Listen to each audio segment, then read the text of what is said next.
Mind talk میں خوش آمدید، جہاں ہم نفسیات کی مشہور کتابوں کے ذریعے انسانی ذہن، سوچ اور رویوں کو سادہ اور مؤثر انداز میں سمجھتے ہیں۔ اگر آپ ذہن کی گہرائیوں، سائنسی سوچ اور خود فہمی میں دلچسپی رکھتے ہیں تو ہمارے ساتھ جڑے رہیں اور مائنڈ ٹاک کو سبسکرائب کرنا نہ بھولیں۔ آج کے اس تفصیلی جائزے میں ہم ایک بڑے ہی دلچسپ موضوع پر بات کرنے والے ہیں۔ آج کی گفتگو کا مرکز نیر ایال کی مشہور کتاب hooked, how to build habit forming products ہے۔ جی بالکل، اور یہ کتاب واقعی آج کے دور میں بہت اہمیت رکھتی ہے۔ مطلب ہم سب سوچتے ہیں نا کہ آخر یہ جدید ٹیکنالوجی اور ایپس اتنی لت کیوں بن گئی ہیں؟ بالکل ایسا ہی ہے۔ اسمارٹ فونز نے تو جیسے ہماری توجہ کو جکڑ لیا ہے۔ ایک عام انسان دن میں درجنوں بار اپنا فون چیک کرتا ہے۔ درجنوں نہیں، ایک تحقیق کے مطابق ایک اوسط انسان دن میں تقریباً 150 مرتبہ اپنا فون چیک کرتا ہے۔ اور حیرت کی بات تو یہ ہے کہ 79% لوگ صبح جاگنے کے 15 منٹ کے اندر اندر اپنا فون چیک کرتے ہیں۔ 15 منٹ کے اندر؟ یہ تو مطلب انسان بستر سے نکلا بھی نہیں ہوتا اور سیدھا اسکرین پر۔ جی ہاں، اور یہ سب کوئی اتفاق نہیں ہے۔ کمپنیاں باقاعدہ منصوبہ بندی کے تحت ایسی پروڈکٹس بناتی ہیں جو صارفین میں عادتیں پیدا کریں۔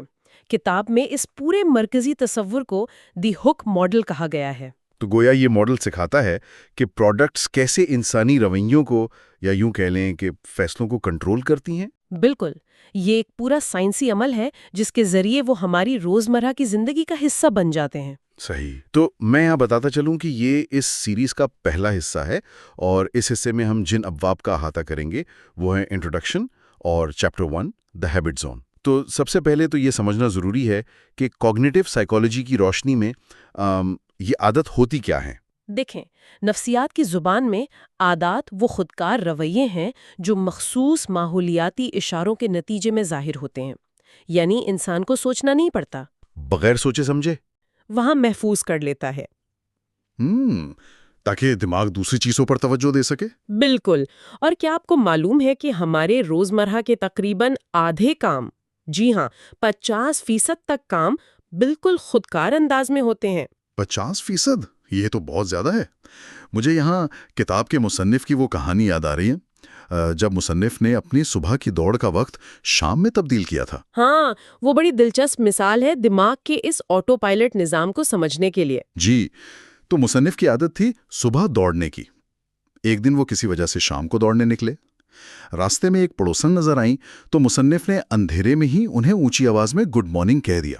کیونکہ ان کا دماغ اس وقت دوڑنے کے عمل کو صبح سے جوڑ چکا تھا، اسے اندھیرا یا شام نظر ہی نہیں آ رہی تھی۔ شام کو شیو کرنے کی کوئی ضرورت نہیں تھی۔ یہ ظاہر کرتا ہے کہ ہمارا دماغ کس طرح پوری ایک روٹین کو خودکار طریقے سے چلاتا ہے، اور کمپنیاں بالکل اسی چیز کا فائدہ اٹھاتی ہیں۔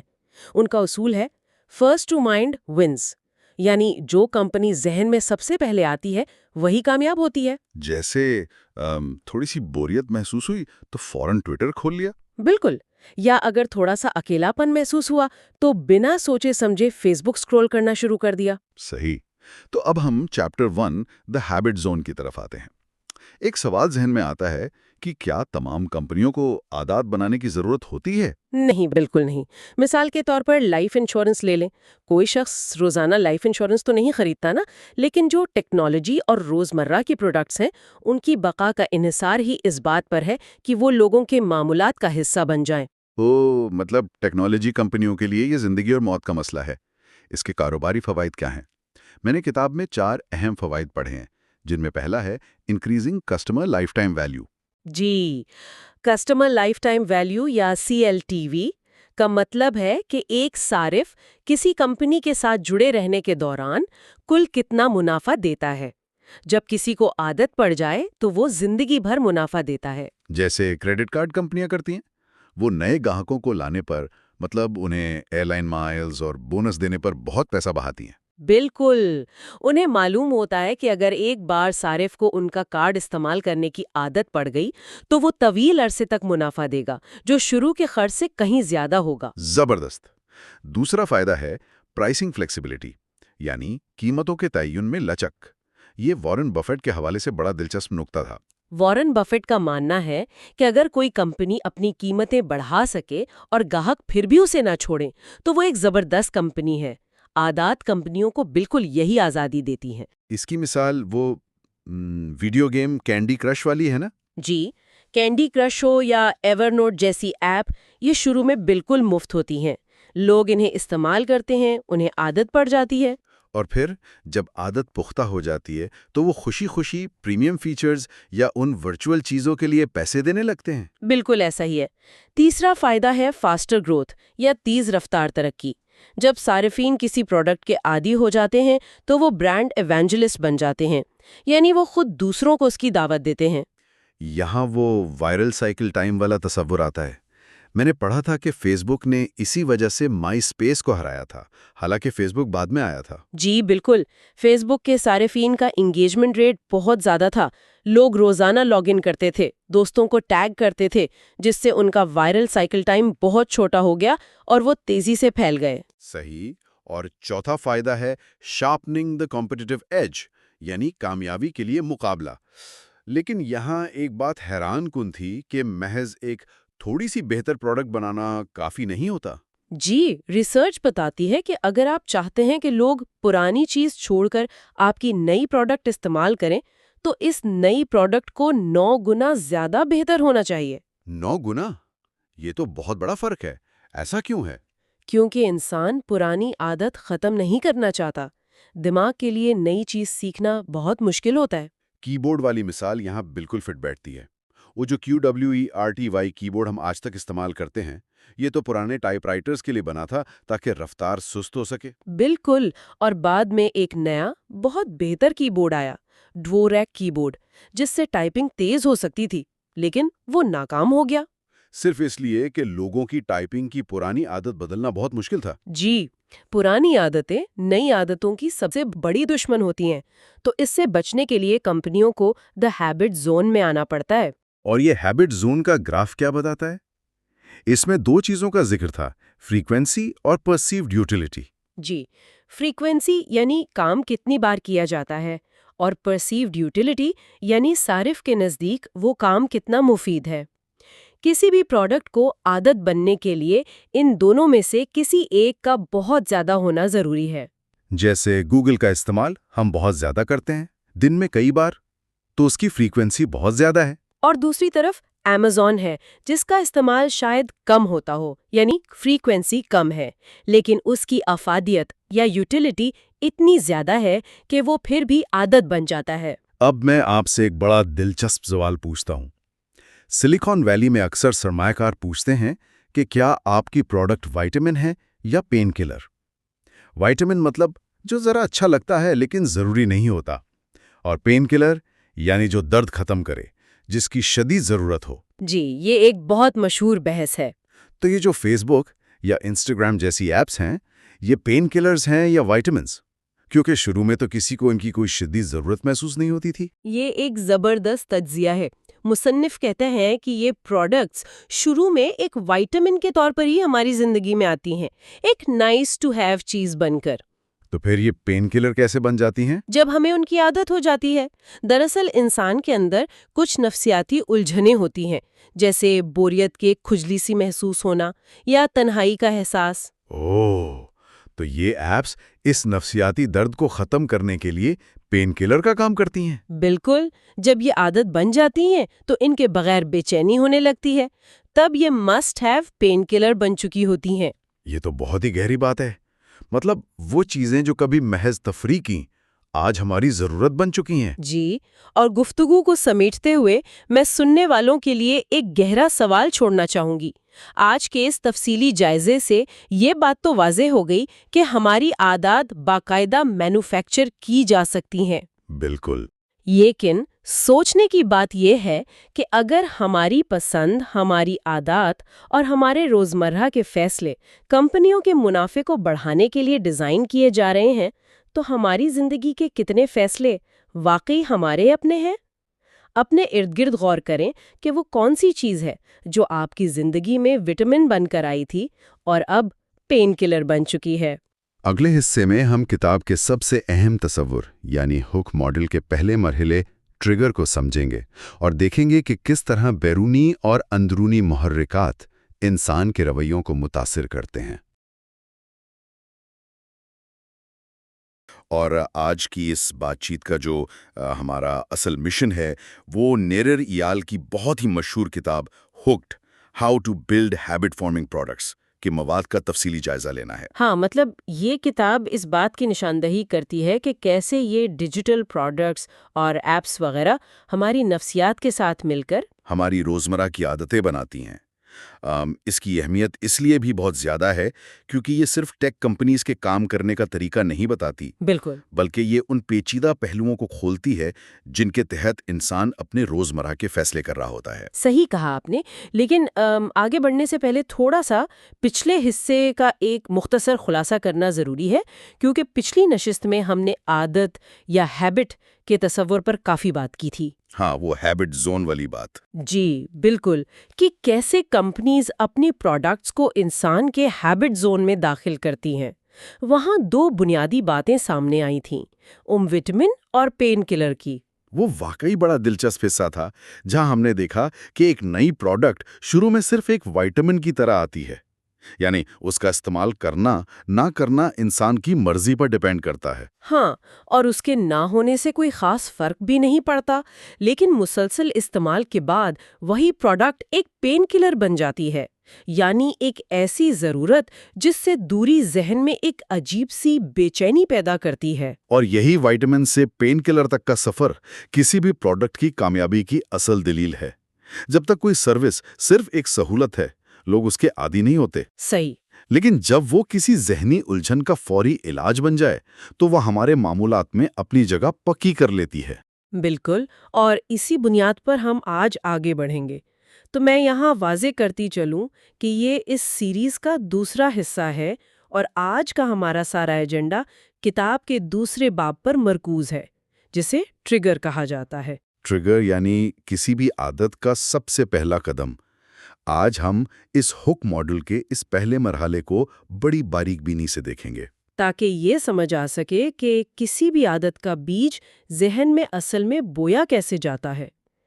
تو سب سے پہلے اس ٹریگر کی تعریف کو سمجھنا لازمی ہے۔ اگر ہم اس کو آسان الفاظ میں دیکھیں تو ٹریگر اصل میں کسی بھی رویے یا عمل کو شروع کرنے والا ایک سپارک پلگ ہے۔ سپارک پلگ، یہ لفظ بڑا ایکوریٹ ہے۔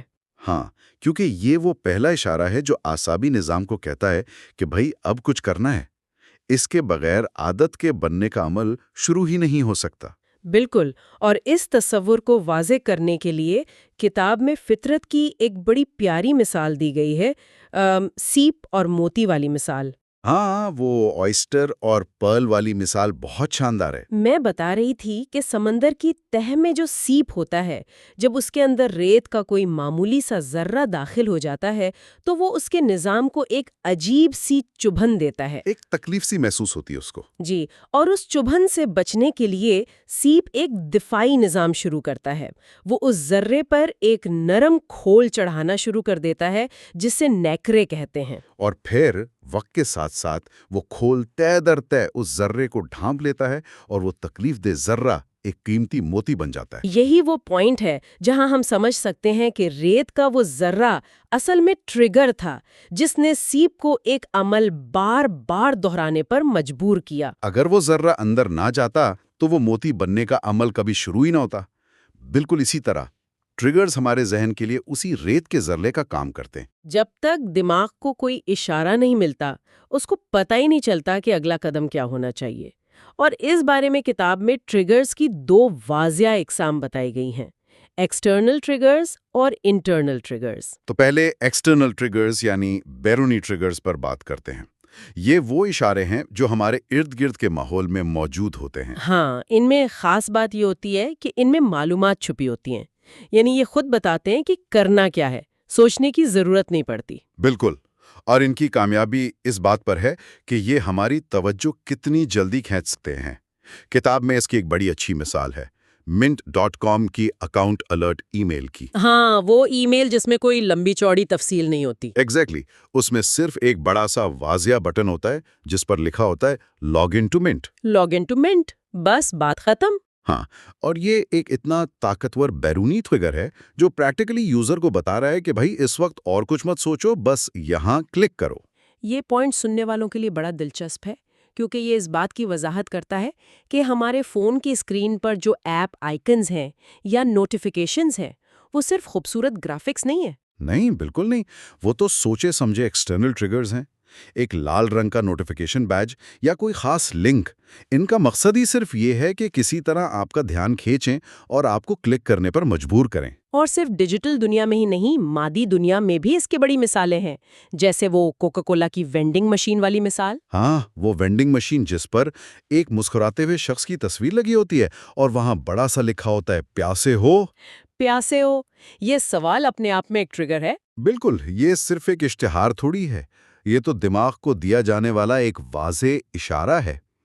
وہ مسکراہٹ اور وہ سوال مل کر انسان کو اس بات پر آمادہ کرتے ہیں کہ وہ جیب سے پیسے نکالے اور مشروب خرید لے۔ تو بیرونی ٹریگرز کا بنیادی کام یہی ہے کہ معلومات کو ماحول کا حصہ بنا دیا جائے۔ لیکن یہاں سے گفتگو کا سب سے دلچسپ حصہ شروع ہوتا ہے۔ جب ٹریگر کسی اسکرین یا ای میل پر نہیں ہوتا۔ ہاں، جب ٹریگر ہمارے اپنے اندر سے پیدا ہوتا ہے، اور یہاں سے انٹرنل ٹریگرز یعنی اندرونی ٹریگرز کی بحث شروع ہوتی ہے۔ جو سچ پوچھئے تو زیادہ پیچیدہ اور زیادہ طاقتور ہے۔ بالکل، کیونکہ انٹرنل ٹریگرز کو باہر سے دیکھا یا سنا نہیں جا سکتا، ان کا سیدھا تعلق انسان کے جذبات اور خیالات سے ہوتا ہے۔ اور یہاں کتاب ایک بڑا حیران انگیز پوائنٹ اٹھاتی ہے کہ انسان کے منفی جذبات یعنی نیگیٹو ایموشنز دنیا کے سب سے طاقتور ٹریگرز ثابت ہوتے ہیں۔ عام طور پر تو ہم سوچتے ہیں کہ منفی جذبات سے انسان دور بھاگتا ہے، لیکن اصل میں وہی جذبات ہمیں ان ایپس اور پروڈکٹس کی طرف دھکیل رہے ہوتے ہیں۔ اس کی بڑی گہری نفسیاتی وجہ ہے۔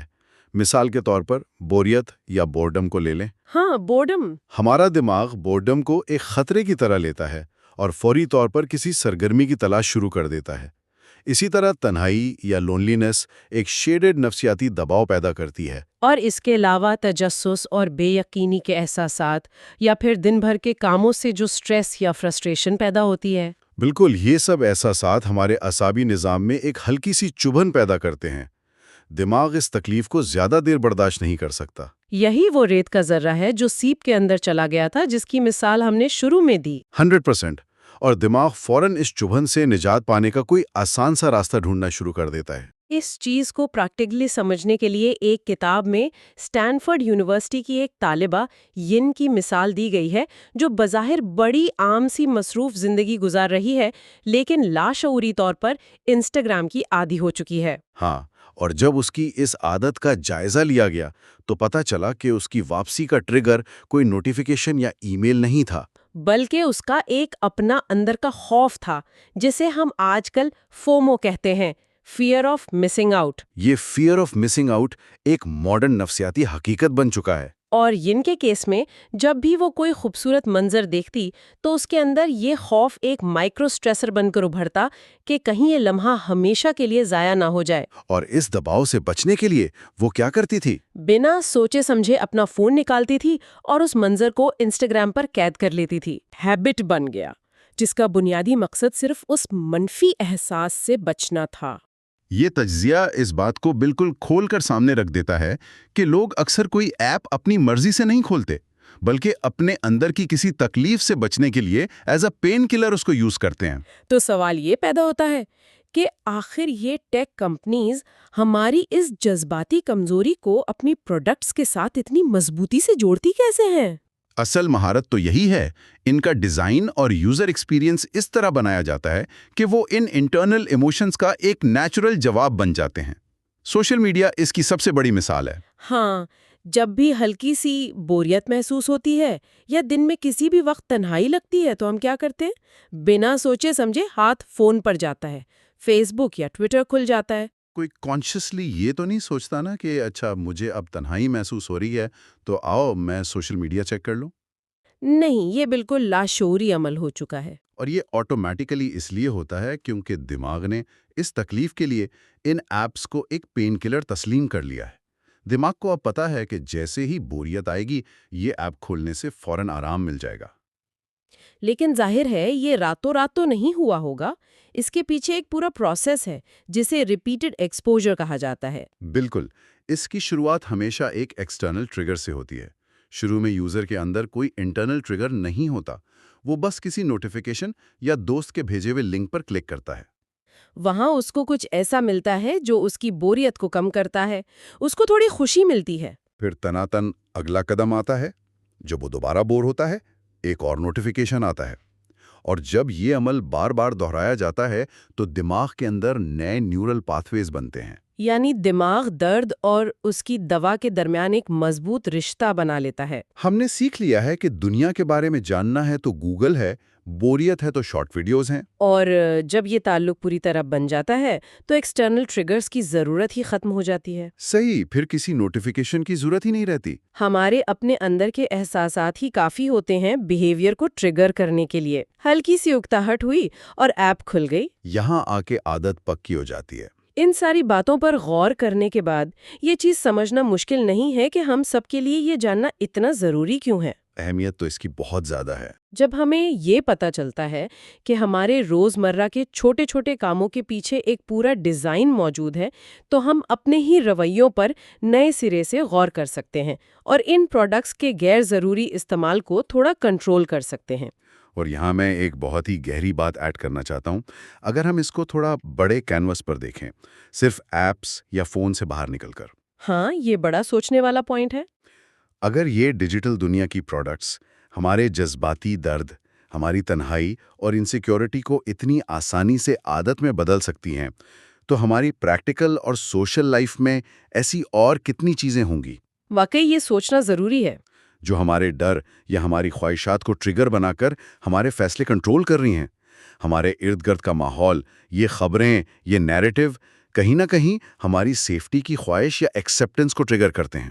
تو سچ میں یہ سوال پیدا ہوتا ہے کہ کیا واقعی ہم اپنے رویوں کے خود مختار مالک ہیں یا صرف ان ٹریگرز کے تابع ہیں جو ہمارے ارد گرد اتنی مہارت سے بچھائے گئے ہیں؟ یہ ایک ایسی سوچ ہے جو یقیناً سننے والوں کو مزید تحقیق پر مجبور کرے گی۔ بالکل، یہ ایک نیا سلسلہ فکر ہے۔ اگلے حصے میں ہم ہک ماڈل کے دوسرے مرحلے ایکشن کو سمجھیں گے اور دیکھیں گے کہ انسان کسی عمل کو کرنے کا فیصلہ کیوں کرتا ہے۔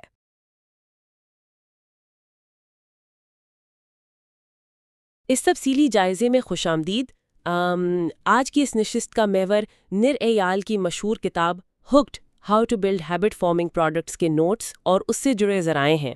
اس کتاب کو بنیاد بنا کر ہم دراصل اس راز سے پردہ اٹھانے کی کوشش کر رہے ہیں کہ بڑی ٹیکنالوجی کمپنیاں کس طرح ہماری عادات کو شکل دیتی ہیں۔ بالکل، اور یہ جاننا اس لیے بھی اہم ہے کہ ہم اپنے فونز، ایپس اور مختلف ڈیجیٹل پروڈکٹس کے اس حد تک عادی ہو چکے ہیں کہ دن کا ایک بہت بڑا حصہ ان سکرینز کی نظر ہو جاتا ہے نا؟ اور اس سے پہلے کہ ہم آج کے موضوع کی باریکیوں میں جائیں، پچھلی گفتگو کا ایک سرسری جائزہ لینا فائدہ مند رہے گا۔ ہم نے کتاب کے ابتدائی حصے میں یہ سمجھا تھا کہ عادت بننے کے عمل کی شروعات کہاں سے ہوتی ہے۔ جی، ہم نے ٹریگر یعنی محرک پر تفصیلی بات کی تھی، اور یہ محرک یا تو اندرونی ہوتے ہیں جیسے اچانک بوریت کا احساس یا کچھ نیا جاننے کی بے چینی، اور یا پھر بیرونی ہوتے ہیں جیسے فون کی اسکرین پر چمکنے والی کوئی نوٹیفیکیشن۔ صحیح، مطلب یہ وہ اشارے ہیں جو کسی بھی ایپ کی طرف پہلا قدم بڑھانے کی وجہ بنتے ہیں۔ بالکل ایسا ہی ہے۔ یہ اس سیریز کا تیسرا حصہ ہے۔ جی، اور اس تیسرے حصے میں ہمارا مشن کتاب کے باب نمبر 3 کا گہرا مطالعہ کرنا ہے۔ اس باب کا عنوان ایکشن یعنی عمل ہے۔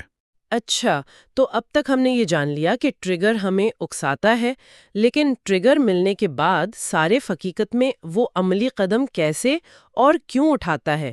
میرا خیال ہے آج کی گفتگو کا اصل مرکز یہی ہے۔ ہاں، کیونکہ ٹریگر تو محض ایک چنگاری ہے، اصل کام تو وہ حرکت ہے جو اس چنگاری کے نتیجے میں ہوتی ہے۔ چلیں پھر اس ایکشن کے مفہوم کو ہک ماڈل کے تناظر میں سمجھتے ہیں۔ جب ہم یہاں عمل کی بات کرتے ہیں تو اس کا سیدھا سا مطلب وہ رویہ یا کام ہے جو کسی انعام یعنی ریوارڈ کی امید میں کیا جاتا ہے۔ بالکل، لیکن یہاں ایک شرط ہے جو مجھے خاصی اہم لگی ذرائع پڑھتے ہوئے۔ عادت بننے کے لیے اس عمل کا محض ہونا کافی نہیں ہے، بلکہ اس کا سوچنے کے عمل سے بھی زیادہ آسان ہونا ضروری ہے۔ یعنی کام اتنی روانی سے ہو کہ دماغ کو محسوس ہی نہ ہو کہ اس نے کوئی فیصلہ کیا ہے۔ 100%۔ اور یہیں سے ساری نفسیاتی انجینئرنگ شروع ہوتی ہے۔ اگر کسی کام کو کرنے کے لیے دماغ کو الجھنا پڑے تو وہ کام کبھی عادت کا حصہ نہیں بن سکتا۔ تو اس تصور کو سائنسی بنیاد فراہم کرنے کے لیے اسٹینفورڈ یونیورسٹی کے ماہر نفسیات ڈاکٹر بی جے فوگ کے ایک ماڈل کا حوالہ دیا گیا ہے نا، اسے فوگ کا رویے کا ماڈل یا فوگ بیہیویئر ماڈل کہتے ہیں۔ جی ہاں، ان کی تحقیق یہ ثابت کرتی ہے کہ کسی بھی عمل کے ہونے کے لیے 3 شرائط کا باوقت پورا ہونا لازمی ہے۔ انہوں نے اسے ایک سادہ فارمولے کی شکل دی ہے، B=MAT۔ B=MAT۔ مطلب اس میں B سے مراد بیہیویئر یعنی رویہ یا عمل ہے، اور یہ رویہ صرف اس صورت میں ظاہر ہوگا جب M یعنی موٹیویشن، جس کو ہم ترغیب کہتے ہیں، A یعنی ابیلٹی یا کام کی آسانی، اور T یعنی ٹریگر یا محرک، یہ تینوں ایک ہی لمحے میں موجود ہوں۔ رکیے، تو میں یہ سوچ رہی تھی کہ اگر میرے پاس ترغیب بھی ہو اور محرک بھی، لیکن کام تھوڑا مشکل ہو، تو کیا واقعی میں وہ عمل نہیں کروں گی؟ مطلب کیا انسان اتنی جلدی ہار مان لیتا ہے؟ انسان ہار نہیں مانتا، لیکن اس کا دماغ توانائی بچانے کا عادی ہے۔ اس فارمولے کو روزمرہ کی ایک بڑی سادہ سی مثال سے سمجھتے ہیں۔ فرض کریں کہ ایک کمرے میں فون کی گھنٹی بج رہی ہے، لیکن جس کا فون ہے وہ اسے نہیں اٹھاتا۔ اچھا۔ اب فوگ کے ماڈل کے مطابق اس عمل کے نہ ہونے کی صرف 3 ممکنہ وجوہات ہو سکتی ہیں۔ پہلی وجہ یہ ہو سکتی ہے کہ فون کسی بیگ کی گہرائی میں دب گیا ہے اور اسے فوراً نکالنا ایک مشکل کام ہے۔ یہاں ایبیلٹی یعنی کام کی آسانی غائب ہے۔ صحیح، کیونکہ فون تک پہنچنا مشکل ہے۔ اور دوسری وجہ یہ ہو سکتی ہے کہ اسکرین پر کسی ایسے شخص کا نمبر آ رہا ہے جس سے بات کرنے کا کوئی ارادہ نہیں، جیسے کوئی ٹیلی مارکیٹر۔ یہاں موٹیویشن یعنی ترغیب کا عنصر 0 ہے۔ بالکل، دل ہی نہیں چاہ رہا بات کرنے کا۔ اور تیسری صورت تو ظاہر یہی ہو سکتی ہے کہ فون سائلنٹ موڈ پر پڑا تھا، آواز ہی نہیں آئی، تو ٹریگر یا محرک کی سرے سے موجود ہی نہیں تھا۔ آپ نے بالکل صحیح پکڑا۔ تو اس کا مطلب ہے کہ اگر ان تینوں میں سے کوئی ایک ستون بھی گر جائے تو عمل کی عمارت کھڑی نہیں ہو سکتی۔ اب سمجھ میں آ رہا ہے کہ ٹیکنالوجی کمپنیوں کی اتنی بڑی ٹیمیں دن رات کس چیز پر کام کر رہی ہوتی ہیں۔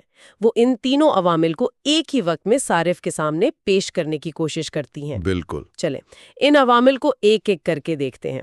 سب سے پہلے موٹیویشن یعنی ترغیب۔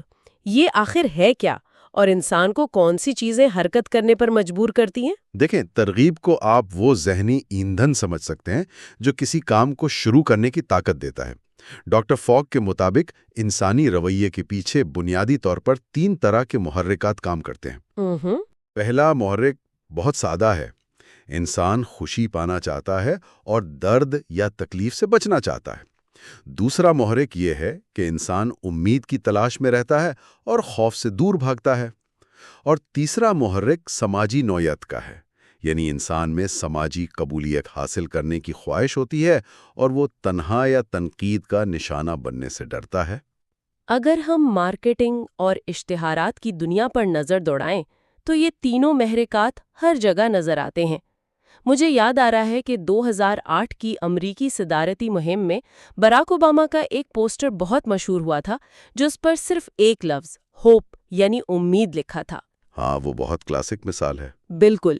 اب اگر ہم سیاست کو ایک طرف رکھ کر صرف اس کے ڈیزائن اور نفسیاتی پہلو پر غور کریں تو اس ایک پوسٹر نے لاکھوں لوگوں کے جذبات کو ابھارا۔ اس کی وجہ یہی تھی کہ اس نے سیدھا انسان کی اس بنیادی ترغیب کو نشانہ بنایا جو امید کی تلاش میں رہتی ہے۔ یہ ایک بہترین مثال ہے کہ ترغیب کس طرح کام کرتی ہے۔ لیکن جب ہم ٹیکنالوجی اور ایپ ڈیزائن کی دنیا میں آتے ہیں تو کہانی تھوڑی بدل جاتی ہے۔ یہاں صرف ترغیب سے کام نہیں چلتا۔ اچھا، وہ کیسے؟ یہاں دوسرا عنصر یعنی ایبیلٹی، جس کا مطلب کام کرنے کی صلاحیت یا آسانی ہے، ترغیب سے بھی زیادہ اہم ہو جاتا ہے۔ اصول یہ طے پایا ہے کہ جب کام کو انتہائی آسان بنا دیا جائے تو اس کے سر انجام پانے کے امکانات کئی گنا بڑھ جاتے ہیں، چاہے ترغیب معمول کے مطابق ہی کیوں نہ ہو۔ تو کمپنیاں کام کو آسان کیسے بناتی ہیں؟ اس کا تو سیدھا سا مطلب یہ ہوا کہ وہ پروڈکٹ کو استعمال میں اتنا سیدھا اور واضح کر دیتی ہیں کہ کسی دستی کتابچے یا گائیڈ کی ضرورت ہی نہ رہے، اور ذہنی اور جسمانی محنت کو اس حد تک کم کر دیتی ہیں کہ انگلیوں کی حرکت خود کار ہو جائے۔ اس کو تکنیکی زبان میں یوزیبلٹی ڈیزائن یا استعمال میں آسانی کا ڈیزائن کہا جاتا ہے۔ صحیح، اور اس کو سمجھنے کے لیے ڈاکٹر فوگ نے سادگی کے 6 عناصر متعارف کروائے ہیں۔ 6 ایلیمنٹس آف سمپلسٹی، یہ وہ 6 رکاوٹیں ہیں جنہیں ہر ایپ بنانے والا ختم کرنا چاہتا ہے۔ میں ذرائع میں دیکھ رہی تھی، پہلا عنصر ہے وقت۔ اگر کوئی ایپ لوڈ ہونے میں چند سیکنڈ بھی زیادہ لے تو صارف اسے بند کر دیتا ہے۔ بالکل، اور دوسرا عنصر پیسہ ہے۔ کیا اس پروڈکٹ کو استعمال کرنے پر کوئی خرچ آئے گا؟ اسی لیے زیادہ تر ایپس ڈاؤن لوڈ کرنے کے لیے مفت ہوتی ہیں۔ اور تیسرا عنصر جسمانی محنت ہے۔ آج کل موبائل فونز کی اسکرینیں بڑی ہو گئی ہیں، تو ڈیزائنرز اس بات کا خیال رکھتے ہیں کہ اہم بٹن اسکرین کے اس حصے میں ہوں جہاں انگوٹھا آسانی سے پہنچ سکے۔ ہاں، وہ تھم زون جس کو کہتے ہیں۔ جی بالکل، لیکن یہ چوتھا عنصر کیا ہے؟ یہاں ذہنی مشقت یا برین سائیکلز کی بات کی گئی ہے۔ اس کا کیا مطلب ہے؟ مطلب کیا ہمارا دماغ واقعی اتنا سست ہے؟ سست سے زیادہ دماغ توانائی بچانے کا ماہر ہے۔ دماغ جسم کی بہت زیادہ توانائی استعمال کرتا ہے نا؟ اس لیے وہ ہر اس کام سے بچنا چاہتا ہے جہاں اسے سوچنا پڑے۔ یہی ذہنی مشقت ہے۔ اچھا، اگر کوئی ایپ استعمال کرتے ہوئے صارف کو سوچنا پڑ جائے کہ یار یہاں کلک کروں گا تو کیا ہوگا، تو سمجھیں ایپ ڈیزائنر ناکام ہو گیا۔ اس کے بعد 5واں عنصر سماجی روایات ہے۔ Social deviance? جی، مطلب یہ کہ کیا یہ کام کرتے ہوئے انسان معاشرے میں عجیب تو نہیں لگے گا؟ مثال کے طور پر خاموش لائبریری میں فون کو وائس کمانڈ دینا ایک عجیب عمل ہے، اس لیے لوگ وہاں ٹائپنگ کو ترجیح دیتے ہیں۔ اور آخری عنصر روزمرہ کی روٹین ہے۔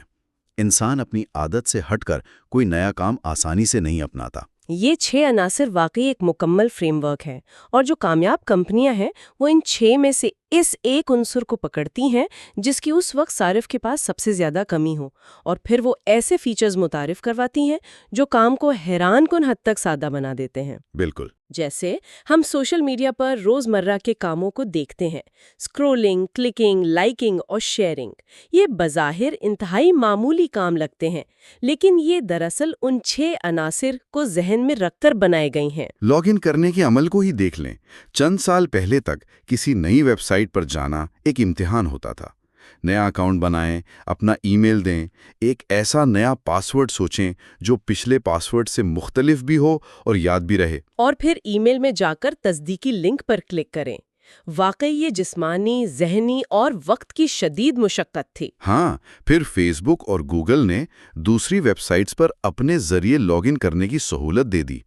اس ایک سہولت نے نئے اکاؤنٹ بنانے کی تمام زحمتوں کو ختم کر دیا۔ ایک کلک کیا اور آپ اندر۔ انہوں نے دماغ پر پڑنے والے بوجھ کو مکمل طور پر ہٹا دیا۔ اسی طرح مواد کو آگے پھیلانے یعنی شیئرنگ کا عمل بھی دیکھ لیں۔ ٹویٹر کی مثال سامنے ہے۔ انہوں نے مختلف ویب سائٹس پر اپنا ایمبیڈ بٹن لگا رکھا ہے۔ ہم کوئی خبر پڑھ رہے ہوتے ہیں، خبر کے نیچے ٹویٹر کا آئیکن ہوتا ہے۔ بالکل، اس پر کلک کریں تو ٹویٹ پہلے سے لکھی ہوئی سامنے آ جاتی ہے، جس میں اس خبر کا لنک بھی موجود ہوتا ہے۔ ہمیں یہ تک نہیں سوچنا پڑتا کہ اس خبر کے ساتھ کیپشن کیا لکھنا ہے۔ دماغ کو جو تھوڑی بہت زحمت اٹھانی پڑ سکتی تھی وہ بھی بچ گئی۔ بس ایک بٹن دبایا اور دنیا تک بات پہنچ گئی۔ اور اس سے بھی ایک قدم آگے، جہاں جسمانی اور ذہنی دونوں محنتیں صفر ہو جاتی ہیں، وہ اسکرولنگ کی تکنیک ہے۔ پنٹریسٹ نے انفینٹ اسکرول یعنی کبھی نہ ختم ہونے والے صفحے کا ڈیزائن متعارف کروایا تھا۔ پرانے دور کے انٹرنیٹ کو یاد کریں۔ جی مجھے یاد ہے، کسی فورم یا ویب سائٹ پر 15-20 تصویریں دیکھنے کے بعد صفحے کے آخر میں ایک بٹن ہوتا تھا جس پر نیکسٹ پیج یا اگلا صفحہ لکھا ہوتا تھا۔ بالکل، اور وہ بٹن اصل میں ایک فیصلہ تھا۔ وہ دماغ سے پوچھتا تھا کہ کیا مزید وقت لگانا ہے یا یہاں سے واپس جانا ہے، اور فیصلے کا مطلب ہے دماغی توانائی کا خرچ ہونا۔ تو انفینٹ اسکرول نے اس فیصلے کی ضرورت ہی ختم کر دی۔ اب صفحہ کبھی ختم نہیں ہوتا، نیا مواد خود بخود نیچے سے ظاہر ہوتا رہتا ہے۔ بالکل درست۔ صارف کو اگلے صفحے کے لیے کوئی نیا فیصلہ نہیں کرنا پڑتا، بس انگوٹھا ایک ردم میں چلتا رہتا ہے اور لامحدود تصاویر سامنے آتی رہتی ہیں۔ دماغ کا ایک طرح سے سوئچ آف ہو جاتا ہے اور روانی غالب آ جاتی ہے۔ یہ روانی فون کے ہارڈ ویئر میں بھی نظر آتی ہے۔ آئی فون کیمرے کی مثال کتنی دلچسپ ہے۔ پہلے اگر کوئی منظر کیمرے میں قید کرنا ہوتا تھا تو فون ان لاک کرنا پڑتا تھا، پھر درجنوں ایپس میں سے کیمرہ ایپ تلاش کرنی پڑتی تھی، پھر اسے کھولنا پڑتا تھا۔ تب تک اکثر وہ منظر ہی غائب ہو جاتا تھا۔ بالکل۔ پھر ایپل نے کیا کیا؟ فون کی لاک سکرین پر ہی کیمرے کا بٹن دے دیا۔ ایک سوائپ کیا اور کیمرہ آن۔ مقصد صرف ایک تھا کہ اقدامات کو کم سے کم کیا جائے تاکہ عمل یعنی ایکشن فوری ہو سکے۔ اس سب کو دیکھ کر ایک بہت ہی بنیادی اور اہم سوال پیدا ہوتا ہے۔ جب کمپنیوں کو فیصلہ کرنا ہو کہ وہ اپنا سرمایہ اور وقت کہاں لگائیں، صارف کی ترغیب یعنی موٹیویشن بڑھانے پر یا کام کی آسانی یعنی ایبلٹی بڑھانے پر، تو وہ کیا چنتی ہیں؟ اس فلسفے کی سب سے بہترین ارتقائی مثال ٹویٹر کے ہوم پیج میں دیکھی جا سکتی ہے۔ ہاں، میں نے نوٹس میں دیکھا تھا 2009 میں ٹویٹر کے ہوم پیج کی جو شکل تھی وہ ایک افراتفری کا منظر پیش کرتا تھا۔ اس پر دنیا بھر کا ٹیکسٹ موجود تھا، بے شمار لنکس تھے، یہ بتانے کی کوشش کی گئی تھی کہ ٹویٹر کیا ہے، ٹرینڈز کیا چل رہے ہیں۔ اور جب کوئی نیا شخص اس پیج پر آتا تھا تو اس کا دماغ معلومات کے بوجھ تلے دب جاتا تھا۔ وہ ڈیزائن صارف سے بہت زیادہ ذہنی توجہ مانگتا تھا اور دراصل اسے قائل کرنے کی یعنی موٹیویٹ کرنے کی کوشش کر رہا تھا۔ اور پھر انہوں نے اس حکمت عملی کو بدلنا شروع کیا۔ 2010 میں پیج کو تھوڑا صاف کیا گیا، لیکن سرچ بار اب بھی بہت نمایاں تھا جس سے لوگ الجھن کا شکار ہوتے تھے۔ بالآخر 2012 تک انہوں نے ایک بہت ہی جرأت مندانہ قدم اٹھایا۔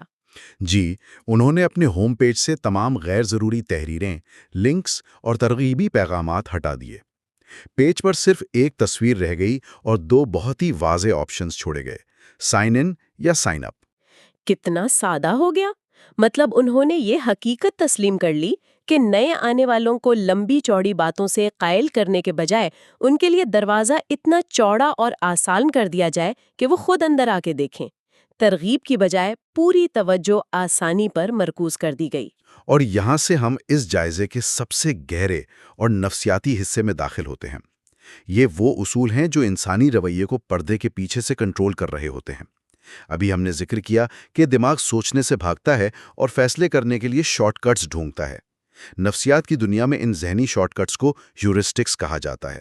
ہیورسٹکس، اور کمپنیاں انسانی دماغ کی اس کمزوری یا خاصیت سے پوری طرح واقف ہیں۔ بالکل۔ ان ہیورسٹکس میں سے ایک بہت ہی طاقتور اصول ہے جسے انڈاؤڈ پروگریس ایفیکٹ کہتے ہیں۔ اسے ہم عام فہم زبان میں پہلے سے ملی ہوئی ترقی کا احساس کہہ سکتے ہیں۔ یہ کیا ہوتا ہے؟ انسان کی یہ عجیب سی نفسیات ہے کہ جب اسے محسوس ہوتا ہے کہ وہ کسی ہدف کے تھوڑا قریب آ گیا ہے یا اس نے کچھ نہ کچھ سفر طے کر لیا ہے، تو اس ہدف کو مکمل کرنے کا اس کا جذبہ خود بخود بڑھ جاتا ہے۔ وہ صفر سے شروع کرنے سے گھبراتا ہے، لیکن اگر اسے لگے کہ آغاز ہو چکا ہے تو وہ تیزی دکھاتا ہے۔ اس کو ثابت کرنے کے لیے کار واش کے ایک تجربے کا ذکر ہے جو واقعی حیران کن ہے۔ ایک کار واش پر تجربہ کیا گیا جس میں لوگوں کے 2 گروپس کو مفت کار واش حاصل کرنے کے لیے پنچ کارڈز دیے گئے۔ ہاں، یہ وہ کارڈز ہوتے ہیں جن پر ہر سروس کے بعد ایک مہر لگتی ہے اور کارڈ بھر جانے پر ایک سروس مفت ملتی ہے۔ جی، تو پہلے گروپ کو جو کارڈ دیا گیا اس میں 8 خالی خانے بنے ہوئے تھے۔ انہیں مفت انعام کے لیے وہ 8 خانے مہر لگوا کر بھرنے تھے۔ دوسرے گروپ کو جو کارڈ دیا گیا اس میں 10 خانے تھے، لیکن اس میں 2 خانے پہلے سے مہر لگے ہوئے تھے۔ یعنی عملی طور پر انہیں بھی مفت انعام کے لیے مزید 8 ہی خانے بھرنے تھے۔ اب اگر منطق اور ریاضی کے حساب سے دیکھیں تو دونوں گروپس کو بالکل برابر محنت کرنی تھی، یعنی 8 بار پیسے دے کر کار واش کروانا تھا۔ بالکل۔ تو کیا خیال ہے، نتائج کیا رہے ہوں گے؟ کیا دونوں گروپس کی کارکردگی ایک جیسی رہی ہوگی؟ دیکھیں، اگر ہم صرف اعداد و شمار کو دیکھیں تو اندازہ یہی کہتا ہے کہ دونوں کا نتیجہ لگ بھگ ایک جیسا ہی رہا ہوگا، کیونکہ محنت میں تو کوئی فرق نہیں تھا۔ اور یہی دماغ کے شارٹ کٹ نے اپنا کمال دکھایا۔ نتائج بالکل مختلف تھے۔ وہ دوسرا گروپ جسے 10 خانوں والا کارڈ ملا تھا، جس میں 2 خانے پہلے سے بھرے ہوئے تھے، ان لوگوں نے پہلے گروپ کے مقابلے میں 82% زیادہ اپنا ہدف مکمل کیا۔ 82%؟ یہ تو بہت بڑا فرق ہے۔ بالکل، 82% کا واضح فرق۔ اس کی وجہ صرف یہ تھی کہ ان کے دماغ کے شارٹ کٹ نے انہیں یہ احساس دلایا کہ وہ بالکل صفر سے شروعات نہیں کر رہے، بلکہ انہیں ایک شروعاتی برتری مل چکی ہے۔ وہ پہلے ہی سے ہدف کے قریب ہیں، اس لیے انہیں یہ سفر مکمل کر لینا چاہیے۔ یہ جان کر حیرت ہوتی ہے کہ انسانی دماغ کو کس طرح دھوکہ دیا جا سکتا ہے، اور ٹیکنالوجی کمپنیوں نے اس اصول کو ڈیجیٹل دنیا میں بڑی خوبصورتی سے اپنایا ہے۔ مثال کے طور پر LinkedIn کی مثال لے لیں. جب بھی کوئی نیا شخص وہاں اپنا پروفائل بناتا ہے تو اسکرین پر پروفائل کی مضبوطی کا ایک میٹر نمودار ہوتا ہے جسے پروفائل اسٹرینتھ میٹر کہتے ہیں. اور سب سے خاص بات یہ ہے کہ وہ میٹر کبھی بھی 0 سے شروع نہیں ہوتا، وہ ہمیشہ تھوڑا سا بھرا ہوا نظر آتا ہے. جی، وہ میٹر دیکھ کر نیا صارف فوری طور پر یہ محسوس کرتا ہے کہ اس نے پہلا قدم تو کامیابی سے اٹھا لیا ہے اور وہ اپنے پروفائل کو مکمل کرنے کے ہدف کے راستے پر چل پڑا ہے. بالکل. یہ احساس ترقی اسے مزید معلومات جیسے اپنی تعلیمی قابلیت اور کام کا تجربہ شامل کرنے پر مجبور کرتا ہے. اگر وہ میٹر بالکل خالی اور 0 پر ہوتا تو امکان ہے کہ بہت سے لوگ اسے دیکھ کر ہی ہمت ہار جاتے کہ ابھی تو سارا کام باقی پڑا ہے. تو اس ساری گفتگو اور ان تمام نفسیاتی ہتھ کنڈوں کو جاننے کے بعد سوال یہ پیدا ہوتا ہے کہ ہماری روزمرہ کی زندگی میں اس کا کیا فائدہ ہے؟ ہم لوگ ان معلومات کو کس طرح استعمال کر سکتے ہیں؟ میرا ماننا ہے کہ اس کا سیدھا سا مقصد آگاہی پیدا کرنا ہے. ہم دن کا بیشتر حصہ ان ایپس اور سکرینز کے ساتھ گزارتے ہیں. جب ہمیں یہ معلوم ہوگا کہ جن اعمال کو ہم اپنی آزاد مرضی سمجھ رہے ہیں ان کو دراصل کس قدر باریک بینی سے اور مکمل منصوبہ بندی کے ساتھ آسان بنایا گیا ہے، تو ہم خودکار طریقے پر چلنے کے بجائے اپنے ڈیجیٹل رویوں پر بہتر کنٹرول حاصل کر سکیں گے. بالکل صحیح بات ہے. شعور ہی وہ واحد چیز ہے جو ہمیں ان ایپس کے استعمال میں توازن قائم رکھنے میں مدد دے سکتا ہے. سوچنے کی دعوت دیتی ہے.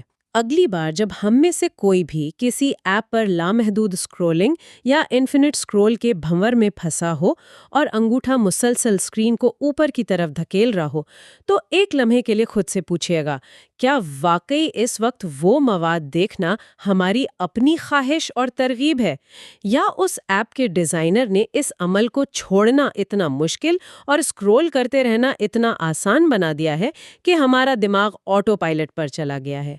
ہم کنٹرول میں ہیں یا ایپ کا ڈیزائن ہمیں کنٹرول کر رہا ہے؟ یہ واقعی سوچنے کی بات ہے. اگلے حصے میں ہم ہک ماڈل کے سب سے طاقتور مرحلے ویریبل ریوارڈ کو سمجھیں گے اور دیکھیں گے کہ غیر متوقع انعام انسان کے دماغ پر کیسے اثر انداز ہوتا ہے. اس تفصیلی اور گہرے تجزیے میں ایک بار پھر خوش آمدید. آج ہمارے سامنے جو نوٹس اور مضامین کا ڈھیر ہے نا، وہ دراصل انسانی نفسیات اور ٹیکنالوجی کے سنگم پر ہے جو ہماری روزمرہ کی زندگی کو خاموشی سے کنٹرول کر رہا ہے. جی بالکل. اور یہ جاننا بہت ضروری ہے کہ یہ سب کام کیسے کرتا ہے. بالکل. تو گفتگو کا آغاز اس یاد دہانی سے کرتے ہیں کہ اس تجزیے کے پچھلے حصوں میں ہم نے ہک ماڈل کے پہلے 2 مراحل پر کافی تفصیلی بات کی تھی. ٹریگر اور ایکشن پر. جی، ٹریگر یعنی محرک اور ایکشن یعنی عمل.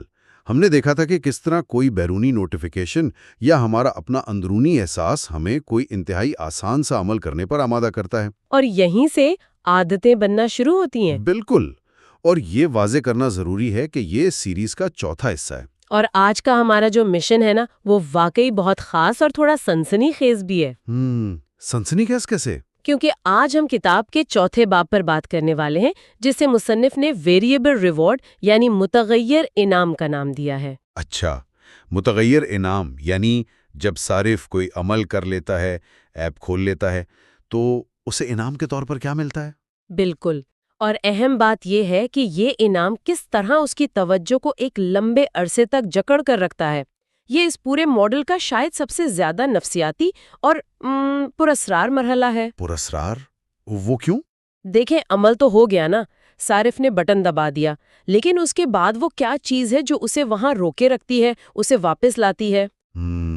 یہ ایک بڑا سوال ہے. اگر ہم اس متغیر انعام کے تصور کو سمجھنا ہے تو سب سے پہلے یہ دیکھنا ہوگا کہ متوقع اور پہلے سے معلوم چیزیں انسانی دماغ پر کیا اثر ڈالتی ہیں. متوقع چیزیں مطلب جن کا ہمیں پہلے سے پتہ ہوتا ہے؟ جی، انسانوں کی یہ ایک بہت بنیادی نفسیات ہے کہ ہم متوقع اور پیش گوئی کے قابل انعامات سے بہت جلدی بور ہو جاتے ہیں. اس بوریت والی بات کو اگر ہم روزمرہ کی زندگی سے جوڑیں تو مجھے فریج کی مثال ذہن میں آتی ہے. فریج کی مثال؟ وہ کیسے؟ دیکھیں، جب بھی کوئی انسان فریج کا دروازہ کھولتا ہے تو اندر کی ایک چھوٹی سی روشنی جل جاتی ہے. ہاں بالکل. یہ ایک بالکل متوقع عمل ہے. مطلب کوئی بھی شخص اس روشنی کو دیکھنے کے لیے دن میں 50 بار فریج کا دروازہ تو نہیں کھولتا نا. نہیں، بالکل نہیں. کیونکہ اس عمل میں کوئی نیا جوش، کوئی حیرت یا کوئی سنسنی باقی نہیں رہی، وہ دماغ کے لیے بس ایک معمول بن چکا ہے۔ یہ مثال اس تصور کو سمجھنے کے لیے واقعی بہترین ہے۔ اب ذرا ہم اس منظر نامے کو تھوڑا سا تبدیل کر کے دیکھتے ہیں۔ اچھا، کیسے؟ تصور کریں کہ اگر ہر بار فریج کھولنے پر اندر سے کوئی نئی حیران کن اور غیر متوقع چیز ملے۔ مطلب فریج جادوئی ہو جائے؟ ہاں، کچھ ایسا ہی۔ کبھی اس میں کوئی خاص قسم کی مٹھائی رکھی ہو، کبھی کوئی نیا مشروب جو پہلے وہاں نہیں تھا، یا کبھی کچھ بھی نہ ہو، تو دماغ کا رد عمل کیا ہوگا؟ پھر تو یہ غیر متوقع پن ایک زبردست تجسس پیدا کرے گا۔ بالکل۔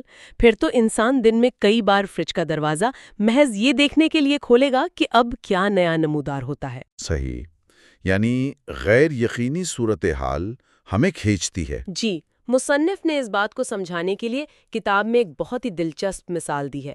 ایک کتے اور بچے کی ویڈیو کا ذکر کیا گیا ہے۔ ایک کتے اور بچے کی ویڈیو، اس کا متغیر انعامات سے کیا تعلق بنتا ہے؟ تعلق بہت گہرا ہے۔ اس ویڈیو میں دکھایا گیا ہے کہ ایک بچہ جب زندگی میں پہلی بار کسی کتے کو دیکھتا ہے تو وہ اس کی غیر متوقع حرکات سے بے حد خوش ہوتا ہے اور کھلکھلا کر ہنستا ہے۔ کیونکہ اس نے پہلے کبھی ایسا کچھ نہیں دیکھا ہوتا۔ بالکل۔ کتا کبھی اچانک بھونکتا ہے، کبھی گول گھومتا ہے، کبھی دوڑنے لگتا ہے۔ بچے کے دماغ کے لیے یہ سب بالکل نیا اور حیران کن ہے۔ لیکن پھر کیا ہوتا ہے؟ لیکن وقت گزرنے کے ساتھ جب وہ بچہ ان حرکات کا عادی ہو جاتا ہے اور اس کا دماغ یہ پیش گوئی کرنے کے قابل ہو جاتا ہے کہ کتا اب کیا کرے گا، تو اس کی وہ ابتدائی اور شدید دلچسپی ختم ہو جاتی ہے۔ یعنی حیرت ختم تو دلچسپی ختم۔ جی، توجہ کو برقرار رکھنے کے لیے دماغ کو مسلسل نیاپن اور حیرت چاہیے ہوتی ہے۔ یہ تو ایک عام مشاہدے کی بات لگتی ہے، لیکن کیا اس نئے پن کی طلب کے پیچھے کوئی باقاعدہ سائنسی بنیاد بھی ہے؟ مطلب کوئی ٹھوس تجربہ موجود ہے؟ جی ہاں، اس کے پیچھے باقاعدہ نیورو سائنس موجود ہے۔ اچھا۔ 1940 کی دہائی میں اولز اور ملنر نامی دو محققین میں چوہوں پر ایک انتہائی غیر معمولی اور کسی حد تک خوفناک تجربہ کیا۔ خوفناک تجربہ؟ کیا کیا انہوں نے؟ انہوں نے چوہوں کے دماغ کے ایک مخصوص حصے میں، جسے نیوکلس اکمبنس کہتے ہیں، انتہائی باریک الیکٹروڈز لگا دیے۔ سیدھا دماغ کے اندر؟ جی بالکل۔ اب تجربہ گاہ میں ایک لیور نصب تھا جسے دبا کر چوہے خود کو دماغ کے اس مخصوص حصے میں ہلکے سے کرنٹ کے جھٹکے دے سکتے تھے۔ ایک منٹ، یعنی وہ چوہے اپنی مرضی سے اپنے دماغ کو کرنٹ لگا رہے تھے؟ اس کا نتیجہ کیا نکلا؟ نتیجہ سائنسدانوں کی توقعات سے کہیں زیادہ حیران کن تھا۔ چوہوں نے اس لیور کو دبانے کے لیے کھانا پینا تک چھوڑ دیا۔ کھانا پینا چھوڑ دیا؟ صرف ایک لیور دبانے کے لیے؟ جی، وہ اس سنسنی کے لیے اس قدر دیوانے ہو گئے کہ بار بار مسلسل لیور دباتے رہے، یہاں تک کہ وہ دردناک اور مشکل راستوں سے گزر کر بھی اس لیور تک پہنچنے کی کوشش کرتے تھے۔ یہ تو ایک مکمل لت لگتی ہے۔ بالکل، وہ اس کیفیت کے مکمل طور پر عادی ہو چکے تھے اور اپنی بنیادی بقا کی ضروریات کو بھی فراموش کر بیٹھے تھے۔ شروع میں تو سائنسدانوں کا خیال تھا کہ شاید انہوں نے دماغ کا وہ مرکز دریافت کر لیا ہے جہاں سے خوشی پیدا ہوتی ہے۔ تو کیا وہ خوشی کا مرکز نہیں تھا؟ مطلب اگر کوئی جانور کھانا پینا چھوڑ کر کسی چیز کے پیچھے بھاگ رہا ہے تو یقیناً وہ اسے کوئی انتہائی درجے کی خوشی ہی دے رہی ہوگی نا؟ یہی تو سب سے بڑا دھوکہ تھا، اور یہ راز کئی دہائیوں بعد کھلا۔ کیسے؟ جب انسانوں پر FMRI اسکینز کی جدید تحقیق کی گئی تو حقیقت کچھ اور ہی نکلی۔ ذرا رکیں، FMRI اسکینز یعنی دماغ کے وہ جدید اسکینز جو یہ دکھاتے ہیں کہ جب انسان کچھ سوچ رہا ہوتا ہے تو دماغ کا کون سا حصہ متحرک ہو رہا ہوتا ہے؟ بالکل وہی۔ ان جدید اسکینز نے پرانی تھیوری کو غلط ثابت کر دیا۔ تو اصل حقیقت کیا تھی؟ تحقیق سے معلوم ہوا کہ دماغ میں جو کیمیکل طلب اور خواہش پیدا کرتا ہے، جسے ڈوپامائن کہا جاتا ہے۔ جی، ڈوپامائن کا نام تو آج کل بہت سنا جاتا ہے۔ ہاں، تو وہ ڈوپامائن اصل انعام ملنے پر اتنا زیادہ خارج نہیں ہوتا جتنا انعام ملنے کی توقع یا اس کے انتظار کے دوران ہوتا ہے۔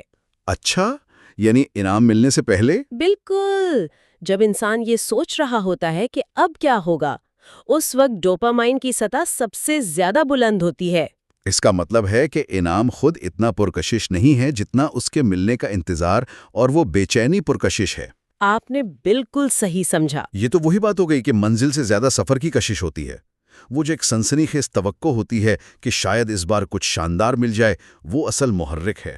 یہ تو انسانی دماغ کی ایک بہت بڑی کمزوری لگتی ہے۔ اور یہی کمزوری ٹیکنالوجی کمپنیوں کا سب سے بڑا ہتھیار ہے۔ اس نظریے کے سب سے بہترین اور عملی مثال ماہر نفسیات بی ایف اسکنر کے کبوتروں والے مشہور تجربے سے ملتی ہے۔ کبوتروں کا تجربہ، وہ کیا تھا؟ اسکنر نے کچھ کبوتروں کو ایک ڈبے میں رکھا جسے اب اسکنر باکس کہا جاتا ہے۔ اس ڈبے میں ایک لیور تھا اور جب کبوتر اسے چونچ مارتے تو انہیں دانا ملتا تھا۔ ٹھیک ہے، یہ تو ایک سادہ سا عمل ہے۔ جی، جب کبوتروں کو ہر بار چونچ مارنے پر دانا ملتا رہا تو انہوں نے اس رشتے کو سمجھ لیا۔ وہ صرف اس وقت چونچ مارتے جب انہیں بھوک لگتی، کیونکہ انہیں پتا تھا کہ جب بھوک لگے گی دانا مل جائے گا، یہ متوقع انعام تھا۔ بالکل، لیکن پھر اسکنر نے کھیل کے اصول بدل دیے۔ تو کیا اس نے انعامات کے نظام کو غیر متوقع کر دیا؟ جی، اس نے ایک متغیر یا ویریبل نظام متعارف کرایا۔ اب کبوتروں کو لیور پر چونچ مارنے سے کبھی دانا ملتا اور کبھی بالکل نہیں ملتا۔ اچھا، تو اس سے کبوتروں کے رویے پر کیا اثر پڑا؟ اس بے ترتیبی اور غیر یقینی صورتحال نے کبوتروں کے اندر ایک عجیب سی دیوانگی پیدا کر دی۔ دیوانگی؟ جی، انہوں نے پہلے کے مقابلے میں بہت زیادہ تیزی سے مسلسل اور پاگلوں کی طرح لیور پر چونچ مارنا شروع کر دیا۔ یہ غیر یقینی صورتحال تھی جس نے انہیں جکڑ لیا تھا۔ حیرت انگیز۔ اور اگر گہرائی میں جا کر دیکھا جائے تو یہی وہ تجسس اور بے چینی ہے جو انسانوں کو آج کے دور میں ٹیکنالوجی کا عادی بناتی ہے۔ یہ بات سیدھا ہمارے روزمرہ کے رویوں سے جا ملتی ہے۔ دیکھیں، جب ہم اسکرین کو ریفریش کرتے ہیں تو معلوم نہیں ہوتا کہ اگلی بار کوئی اہم ای میل ہوگی، کوئی دلچسپ خبر ہوگی یا کچھ بھی نہیں ہوگا۔ بالکل۔ وہ کبوتر جو لیور پر چونچ مار رہے تھے اور وہ انسان جو اپنے فون کی اسکرین کو انگوٹھے سے نیچے کی طرف کھینچ کر ریفریش کر رہا ہے، دونوں میں کوئی خاص فرق نہیں ہے۔ دونوں ایک ہی نفسیاتی کیفیت سے گزر رہے ہیں۔ بہت درست تجزیہ کیا آپ نے، اور یہی بات ہمیں کتاب میں بیان کی گئی متغیر انعامات کی اقسام کی طرف لے جاتی ہے۔ اچھا، تو اس کی اقسام بھی ہیں؟ جی، مصنف نے ان انعامات کو 3 بنیادی اقسام میں تقسیم کیا ہے تاکہ یہ سمجھا جا سکے کہ ٹیکنالوجی کس کس طرح سے انسان کو لبھاتی ہے۔ تو سب سے پہلی قسم کون سی ہے؟ سب سے پہلی قسم کو قبیلے کا انعام یا ریوارڈز آف دا ٹرائب کہا گیا ہے۔ قبیلے کا انعام؟ ہم جانتے ہیں کہ انسان بنیادی طور پر ایک سماجی مخلوق ہے، لیکن آج کے اس ڈیجیٹل دور میں اس کا کیا مطلب ہے؟ دیکھیے، ارتقائی اعتبار سے دیکھا جائے تو انسان ہزاروں سالوں تک غاروں اور جنگلوں میں قبیلوں کی صورت میں رہا ہے۔ جی بالکل، اکیلے تو زندہ رہنا ناممکن تھا۔ اسی لیے اگر کوئی انسان قبیلے سے الگ ہو جاتا تو اس کی موت یقینی تھی۔ اس لیے دوسروں سے جڑنے، معاشرے میں قبولیت پانے اور خود کو اہم محسوس کرنے کی شدید خواہش انسانی ڈی ایل اے میں شامل ہو چکی ہے۔ اور سوشل میڈیا کے پلیٹ فارمز اسی پرانی جبلت کو متحرک کرتے ہیں۔ بالکل۔ یعنی اگر فیس بک یا انسٹاگرام پر کوئی تصویر پوسٹ کی جائے تو یہ بالکل نامعلوم ہوتا ہے کہ کتنے لائکس ملیں گے یا لوگ کامنٹس میں کیا کہیں گے۔ یہ جو غیر یقینی پن ہے، یہ دراصل قبیلے کا انعام ہے۔ صارف کو نہیں معلوم کہ اسے کتنا سماجی رتبہ یا پذیرائی بھی رہے گی، اور یہی بات اسے بار بار ایپ کھولنے پر مجبور کرتی ہے۔ جی، ایسا ہی ہے۔ لیکن کیا یہ انعام صرف لائکس اور کمنٹس تک ہی محدود ہے؟ نہیں، اس کی اور بھی حیران کن مثالیں موجود ہیں۔ کتاب میں اسٹیک اوور فلو نامی ویب سائٹ کا ذکر کیا گیا ہے۔ اسٹیک اوور فلو، یہ تو کمپیوٹر پروگرامرز کی بہت بڑی کمیونٹی ہے۔ جی ہاں، وہاں لوگ گھنٹوں بیٹھ کر دوسروں کے مشکل ٹیکنیکل سوالات کے مفت میں لمبے لمبے جوابات لکھتے ہیں۔ مفت میں؟ بالکل، کوئی انہیں اس کام کے پیسے نہیں دیتا اور نہ ہی ان کی کوئی نوکری پکی ہوتی ہے۔ تو پھر ایک باشعور اور مصروف انسان اپنا قیمتی وقت دوسروں کے مسائل حل کرنے میں کیوں ضائع کرے گا، وہ بھی بالکل مفت میں؟ وہ یہ سب اس لیے کرتے ہیں تاکہ اپنی کمیونٹی یعنی اپنے قبیلے کی نظروں میں معتبر ہو سکیں۔ اچھا، تو یہ پہچان کا معاملہ ہے۔ جی، جب وہ اچھے جوابات دیتے ہیں تو انہیں ویب سائٹ کی طرف سے بیجز، پوائنٹس اور ریٹنگ ملتی ہے۔ یہ سماجی درجہ اور پہچان ان کے لیے پیسوں سے کہیں بڑا انعام بن جاتا ہے۔ یہ کو واقعی ذہن کو حیران کر دینے والی بات ہے، یعنی سماجی رتبہ پیسوں سے بھی زیادہ اہم ہو سکتا ہے۔ جی، اور یہ قبیلے کے انعام کی طاقت ہے۔ زبردست۔ اب اگر ہم دوسری قسم کی طرف بڑھیں تو کتاب میں اسے شکار کا انعام یعنی ریوارڈز آف دا ہنٹ کہا گیا ہے۔ یہ نام ہی کافی تجسس پیدا کر رہا ہے۔ اس کا کیا مطلب ہے؟ یہ قسم بھی انسان کی قدیم ترین جبلت سے جڑی ہے۔ قدیم زمانے میں انسان اپنی بقا کے لیے جنگلوں میں شکار کرتا تھا۔ خوراک کے لیے؟ جی، اور اسے معلوم نہیں ہوتا تھا کہ آج شکار ملے گا یا اسے بھوکا سونا پڑے گا۔ تو یہ بھی ایک غیر یقینی صورتحال تھی۔ بالکل۔ آج کے اس جدید اور ڈیجیٹل دور میں وہ جبلیت ختم نہیں ہوئی ہے، بلکہ اس نے اپنی شکل بدل لی ہے۔ آج انسان خوراک کے بجائے معلومات، ڈیلز اور وسائل کی تلاش میں شکار کرتا ہے۔ اور اس شکار کے سب سے بڑی ڈیجیٹل مثال تو ہمیں انفینٹ سکرولنگ میں نظر آتی ہے نا؟ جی بالکل۔ ٹویٹر یا کسی بھی نیوز فیڈ پر اسکرین کو مسلسل نیچے کی طرف سکرول کرتے جانا دراصل ایک جدید شکاری تو ہے۔ کسی کو نہیں معلوم ہوتا کہ اگلی پوسٹ، اگلی تصویر یا اگلی ٹویٹ میں کیا نظر آنے والا ہے۔ ہاں، اور یہی نامعلوم اسے روکے رکھتا ہے۔ کبھی کوئی بہت ہی دلچسپ اور تہلکہ خیز خبر مل جاتی ہے اور کبھی کئی منٹ تک کچھ خاص نہیں ہوتا۔ یہ بالکل اسی طرح ہے جیسے کوئی شکاری جنگل میں جھاڑیوں کے پیچھے دیکھ رہا ہو کہ شاید کوئی شکار مل جائے۔ مصنف نے پنٹریسٹ کی ویب سائٹ کی مثال دے کر اس کو مزید واضح کیا ہے۔ پنٹریسٹ کی مثال؟ جی، پنٹریسٹ اس شکار کے اصول کو بہت خوبصورتی سے استعمال کرتی ہے۔ جب وہاں تصاویر دیکھی جا رہی ہوتی ہیں تو اسکرین کے بالکل نیچے کچھ تصاویر جان بوجھ کر آدھی کٹی ہوئی دکھائی جاتی ہیں۔ ایک منٹ، آدھی کٹی ہوئی تصاویر دکھانے کا کیا مقصد ہو سکتا ہے؟ کیا یہ کوئی ڈیزائن کی خامی ہے؟ ہرگز نہیں، یہ ایک انتہائی سوچی سمجھی نفسیاتی چال ہے۔ اچھا۔ یہ جان بوجھ کر کیا جاتا ہے تاکہ دماغ کے اندر ایک بے چینی اور تجسس پیدا ہو کہ اس آدھی تصویر کے نیچے کیا چھپا ہے۔ یعنی نامکمل معلومات۔ بالکل، یہ نامکمل معلومات صارف کو مزید نیچے جانے اور سکرول کرنے پر مجبور کرتی ہیں۔ مصنف کے مطابق یہ بالکل ایک جوا خانے کی سلاٹ مشین کی طرح کام کرتا ہے۔ Slot machine? جہاں لوگ لیور کھینچتے ہیں؟ جی ہاں، جہاں ہر بار لیور کھینچنے پر ایک نئی امید ہوتی ہے کہ شاید اس بار جیک پاٹ لگ جائے۔ سلاٹ مشین کی یہ تشبیہ تو بہت خوفناک حد تک درست معلوم ہوتی ہے۔ مطلب ہم سب اپنے فونز پر سلاٹ مشینیں ہی چلا رہے ہیں۔ کسی حد تک یہ سچ ہے، اور اب باری آتی ہے تیسری قسم کی، جسے ذات کا انعام یا ریوارڈز آف دی سیلف کہا گیا ہے۔ قبیلے اور شکار کی بات تو سمجھ آتی ہے، لیکن یہ ذات کا انعام کیا ہے؟ یہ انعام تو بظاہر کسی دوسرے انسان یا بیرونی دنیا کی طرف سے نہیں ملتا نا؟ جی، یہ انعام بیرونی نہیں بلکہ اندرونی ہے۔ یہ انعام انسان کی اپنے آپ پر عبور حاصل کرنے، کسی مشکل کو حل کرنے اور ایک اندرونی تسکین پانے کی خواہش سے نکلتا ہے۔ یعنی خود کو بہتر محسوس کرانے کے لیے۔ بالکل، ہم سب میں یہ ایک فطری طلب ہوتی ہے کہ ہم کسی کام کو مکمل کریں، رکاوٹوں کو عبور کریں اور اس میں مہارت حاصل کریں۔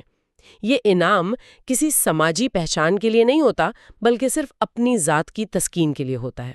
اس کی سب سے واضح مثال تو مجھے ویڈیو گیمز میں ملتی ہے۔ جی، کیسے؟ جیسے کہ ورلڈ آف وار کرافٹ یا کوئی بھی دوسری گیم، جہاں کھلاڑی گھنٹوں تک ایک طویل اور مشکل جدوجہد کے بعد اگلی سطح یا لیول اپ تک پہنچتا ہے۔ بالکل۔ جب اسے نئی طاقتیں اور صلاحیتیں ملتی ہیں تو اسے کوئی حقیقی دنیا کا مالی فائدہ تو نہیں ہوتا، لیکن اس کی ذات کو جو تسکین ملتی ہے وہ لاجواب ہوتی ہے۔ وہ محسوس کرتا ہے کہ اس نے کسی مشکل چیز پر عبور حاصل کر لیا ہے۔ بہت عمدہ مثال دی آپ نے، اور یہ اصول صرف گیمز تک محدود نہیں ہے۔ اچھا، اور کہاں استعمال ہوتا ہے یہ؟ ای میل کی دنیا میں بھی اس کا اطلاق ہوتا ہے۔ ای میل میں؟ وہ تو کافی بورنگ کام ہوتا ہے۔ کتاب میں میل باکس نامی ایپ کا تذکرہ ہے، جس نے ان باکس زیرو کا تصور متعارف کرایا تھا۔ ان باکس زیرو یعنی تمام ای میلز ختم؟ جی، جب کوئی شخص اپنی سینکڑوں بکھری ہوئی ای میلز کو پڑھ لیتا ہے، انہیں ڈیلیٹ کر دیتا ہے یا ترتیب دے دیتا ہے، تو آخر میں اسے ایک بالکل صاف اور خالی اسکرین نظر آتی ہے۔ وہ جو ایک سکون کا احساس ہوتا ہے نا، سب کچھ سمیٹنے کا۔ بالکل، وہ جو ایک کام کو مکمل کرنے اور بوجھ اترنے کا احساس ہے، وہ دراصل ذات کا انعام ہے۔ کیا بات ہے! اس کے علاوہ کوڈ اکیڈمی جیسی تعلیمی ویب سائٹس کی مثال بھی دی گئی ہے، جہاں لوگ کوڈنگ سیکھتے ہیں۔ جی ہاں، وہاں جب کوڈنگ سیکھی جاتی ہے تو جیسے ہی کوئی صحیح کوڈ لکھا جاتا ہے، اسکرین پر فوراً سبز رنگ کا نشان یا فیڈ بیک ملتا ہے۔ تو وہ فیڈ بیک انعام ہے؟ جی، یہ فوری فیڈ بیک ایک نیا چیلنج حل کرنے کے لیے متحرک کرتا ہے، اور یہ بھی ذات کا ہی انعام ہے۔ یہ تینوں اقسام یعنی قبیلہ، شکار اور ذات کے انعامات نہایت طاقتور نفسیاتی محرکات ہیں، لیکن یہاں ایک اور سوال میرے ذہن میں ابھرتا ہے۔ جی، پوچھیں۔ کیا کوئی بھی کمپنی بس یوں ہی ان تینوں میں سے کوئی ایک انعام چن کر لوگوں کو اپنا عادی بنا سکتی ہے؟ مطلب کیا اتنا ہی آسان ہے؟ یا اس نظام کو کامیابی سے چلانے کے لیے کچھ مخصوص شرائط بھی ہیں؟ نہیں، یہ اتنا سادہ نہیں ہے۔ ایسا بالکل نہیں ہے کہ کوئی بھی انعام کہیں بھی کام کر جائے گا۔ انعامات کے اس نظام کو کارگر بنانے کے لیے کچھ انتہائی اہم اور بنیادی شرائط ہوتی ہیں۔ تو سب سے اہم شرط کیا ہے؟ سب سے پہلی اور سب سے اہم شرط یہ ہے کہ انعام کا صارف کی اصل اور اندرونی ضرورت سے مطابقت رکھنا ضروری ہے۔ اندرونی ضرورت سے مطابقت، اس بات کو ہم کیسے سمجھ سکتے ہیں؟ اس کو سمجھنے کے لیے کتاب میں ماہلو اور کورا کا جو موازنہ کیا گیا ہے وہ بہت شاندار ہے۔ کورا تو میں جانتا ہوں، لیکن ماہلو کیا تھا؟ یہ دونوں ہی سوال جواب کی ویب سائٹس تھیں۔ ماہلوں کے بانیوں نے سوچا کہ اگر لوگوں کو جواب دینے پر پیسے دیے جائیں تو وہ زیادہ متوجہ ہوں گے۔ یہ تو عام سوچے کہ پیسے سے سب آ جائیں گے۔ جی، انہوں نے باقاعدہ مہالو ڈالرز کے نام سے لوگوں کو مالی انعام دینا شروع کیا، لیکن حیرت انگیز طور پر یہ طریقہ بری طرح ناکام ہو گیا۔ بری طرح ناکام؟ ایسا کیوں ہوا؟ عام طور پر تو لوگ پیسوں کے لیے کچھ بھی کرنے کو تیار ہو جاتے ہیں۔ اس ناکامی کی بنیادی وجہ یہ تھی کہ انہوں نے انسان کے اندرونی محرک کو بالکل غلط سمجھا۔ وہ کیسے؟ دیکھیں، انٹرنیٹ پہ فورمز میں سوالوں کے جواب دینے کے لیے لوگ اس لیے نہیں آتے کہ انہیں چند سینٹ کمانے ہیں۔ وہ وہاں اپنی ذہانت دکھانے، دوسروں کی مدد کرنے اور اپنی سماجی شناخت بنانے آتے ہیں۔ یعنی وہ قبیلے کا انعام ڈھونڈ رہے ہوتے ہیں۔ بالکل درست۔ مہالوں نے پیسے دے کر اس سارے عمل کو ایک سستی اور بیزار کن نوکری میں بدل دیا۔ واہ، یہ تو بڑا گہرا نکتہ ہے۔ اور اس کے برعکس کورا نے لوگوں کو کبھی کوئی پیسہ نہیں دیا۔ تو انہوں نے کیا دیا؟ انہوں نے صرف اپ ووٹس اور پہچان کا سماجی نظام بنایا، اور آج کورا انٹرنیٹ کے کامیاب ترین پلیٹ فارمز میں سے ایک ہے۔ ثابت ہوا کہ انعام کو ہمیشہ صارف کی اندرونی چاہت سے جڑنا چاہیے۔ بالکل۔ یہیں پر ایک اور انتہائی نازک شرط بھی سامنے آتی ہے، جسے خود مختاری یا آٹونومی کا احساس کہتے ہیں۔ جی، خود مختاری بہت ضروری ہے۔ لوگوں کو یہ محسوس ہونا چاہیے کہ وہ جو کچھ بھی کر رہے ہیں اپنی مکمل مرضی سے کر رہے ہیں۔ اگر انہیں لگا کہ ان سے کچھ زبردستی کروایا جا رہا ہے تو تمام انعامات اپنی کشش کھو دیتے ہیں۔ اس کی کوئی مثال ذہن میں ہے آپ کے؟ جی، اس حوالے سے ایک فرانسیسی بس کے کرائے کی تحقیق کا ذکر کیا گیا ہے، جس نے نفسیات کی دنیا کو واقعی حیران کر دیا تھا۔ ہاں، وہ بھکاری والی تحقیق نا؟ بالکل وہی۔ اس دلچسپ تحقیق میں محقق نے یہ دیکھا کہ جب ایک بھکاری سڑک پر چلتے لوگوں سے بس کے کرائے کے لیے پیسے مانگتا تھا تو بہت کم لوگ اسے پیسے دیتے تھے۔ پھر انہوں نے کیا تبدیلی کی؟ انہوں نے تجربے میں ایک چھوٹی سی تبدیلی کی۔ اس بھکاری نے اپنے جملے کے آخر میں صرف یہ اضافہ کیا کہ لیکن آپ آزاد ہیں۔ بس اتنا سا جملہ؟ جی، صرف ان چند الفاظ کے اضافے سے پیسے دینے والوں کی شرح دگنی ہو گئی۔ یہ جملہ سن کر لوگوں کو اپنی خود مختاری کا احساس ہوا۔ انہیں لگا کہ ان پر کوئی زبردستی مسلط نہیں کی جا رہی، اور وہ خوشی سے مدد کرنے پر آمادہ ہو گئے۔ اور جب ٹیکنالوجی کی کمپنیاں اس خود مختاری کو چھیننے کی کوشش کرتی ہیں تو نتیجہ تباہ کن ہوتا ہے۔ بالکل ایسا ہی ہے۔ کورا کی ہی ایک مثال موجود ہے۔ جی، جب انہوں نے ایک متنازع اپڈیٹ متعارف کرائی تھی۔ ہاں، انہوں نے زبردستی لوگوں کو ایسے سوالات کے جوابات دینے یا فیچرز استعمال کرنے پر مجبور کیا جو وہ نہیں چاہتے تھے۔ تو اس کا نتیجہ کیا نکلا؟ اس زبردستی کا نتیجہ یہ نکلا کہ صارفین نے باقاعدہ بغاوت کر دی اور لوگ اس پلیٹ فارم سے دور ہونے لگے۔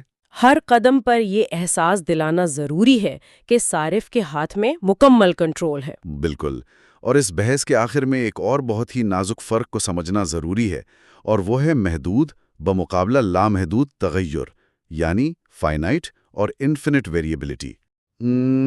ہم نے یہ تو جان لیا کہ غیر متوقع انعامات دلچسپی پیدا کرتے ہیں، لیکن کیا یہ حیرت ہمیشہ قائم رہتی ہے؟ نہیں، ہمیشہ نہیں۔ اس کا انحصار اس بات پر ہے کہ وہ غیر متوقع پن کب تک اپنا جادو دکھا سکتا ہے۔ محدود تغیر کا مطلب ہے کہ ایک نہ ایک دن وہ حیرت ختم ہو جائے گی اور دماغ پیٹرن کو سمجھ لے گا۔ اس کو سمجھنے کے لیے ٹی وی شوز کی مثال بہترین ہے۔ جیسے کہ مشہور ٹی وی شو بریکنگ بیڈ۔ یہ شو سنسنی اور غیر یقینی صورتحال سے اس قدر بھرپور تھا کہ ہر ایپیسوڈ کے بعد دماغ میں ایک ہی سوال ہوتا تھا کہ اب آگے کیا ہوگا۔ ہاں، واقعی۔